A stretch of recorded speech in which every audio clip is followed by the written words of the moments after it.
Et nous recevons notre invité, le vice-président du Tavini Wiratira, Anthony Giros. Anthony Yorana. Hey, merci Davidson et TNT de m'avoir invité sur ce plateau ce soir, surtout à l'occasion de cet événement. Vous représentez ce soir Oscar Temaru, qui est souffrant. Ce score, vous le considérez comme une victoire ou comme une défaite pour des indépendantistes? Moi, je pense que ce qu'on peut retenir de ce scrutin, c'est vraiment d'applaudir les Kanaks qui, entre le premier référendum et le deuxième, ont fait ce qu'il fallait pour essayer de ravir les consciences indécises à la lutte qu'ils ont menée avec leur père, Jean-Marie Djibaou et Yewene, depuis les années 80 et jusqu'à aujourd'hui. Et ce qui est intéressant de retenir, c'est qu'ils ont pu en 2 ans ravir quand même 10 000 voix à peu près, donc ce qui représente les 3%. Et il reste maintenant 3 autres pourcents pour parvenir à l'objectif.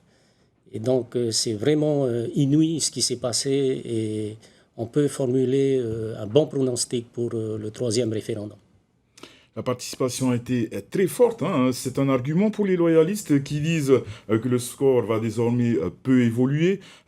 Où aller chercher de nouveaux électeurs, les indépendantistes? À mon avis, dans ce qu'ils ont fait jusqu'ici, puisque le peuple kanak représente 30% de la population calédonienne, et ils ont quand même eu 46% de voix. Donc ça veut dire que les 16% qui leur ont permis d'atteindre ce chiffre, ils ont été les chercher chez les Calédoniens qui ne sont pas d'origine, mais qui vivent sur le caillou. Et donc, le grand travail qui a été mené, c'est un travail d'information. C'est le combat et la lutte de tous les indépendantistes, c'est d'informer. Parce que l'accession d'un pays à son indépendance, ce n'est pas la rupture de ce pays avec ce qui l'entoure, avec ce qui l'a mené de bien jusqu'ici. Au contraire, c'est juste de lui permettre d'obtenir les compétences qu'il faut pour prendre ses vraies décisions et lui-même. Et non pas d'aller chercher ses décisions ailleurs et ensuite de les faire appliquer dans sa vie quotidienne chez lui. Est-ce que pour vous, un tel référendum est-il possible en Polynésie et quand? Oui, tout à fait, puisque nous sommes réinscrits depuis 2013.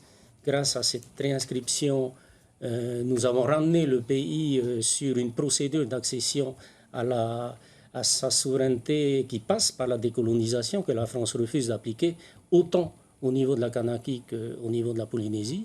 Et je pense que le jour où la France va revenir à de meilleurs sentiments et s'asseoirer à la table des négociations pour enfin mettre en place une véritable politique de décolonisation, je pense que les choses vont s'accélérer d'elles-mêmes et ce pays sera comme tous les pays, les 193 pays qui représentent les membres des États souverains qui siègent au niveau de l'Assemblée générale des Nations unies, la Polynésie en fera partie.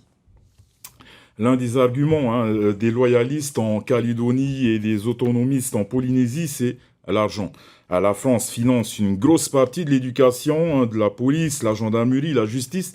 Edouard Fritsch est d'ailleurs à Paris pour obtenir des aides face à la crise économique et sanitaire. Pensez-vous que les Polynésiens soient prêts à une chute de leur niveau de vie, de leur éducation, des soins, si les financements ne sont plus assurés? Vous savez, un référendum, c'est un scrutin d'autodétermination. Quand on s'autodétermine, on a les réponses à toutes ces questions. Donc ça veut dire qu'avant de s'autodéterminer, il faut que la France s'assoie à la table de négociation pour apporter les réponses à ce genre de questions. On va prendre par exemple l'Algérie. Au plus fort de la guerre, lorsque l'Algérie a accédé à son indépendance et que la France a retiré ses troupes, qu'est-ce qui s'est passé en France? Ils ont été obligés d'observer la règle onusienne qui impose à la France de continuer à accompagner l'Algérie. Et donc, ça a donné lieu aux accords d'Évian. Et grâce à ça, la France a été obligée de laisser ses professeurs dans les écoles d'Algérie pour continuer à maintenir le niveau d'éducation sans lequel, effectivement, l'Algérie indépendante aurait rencontré d'énormes difficultés de lettrisme.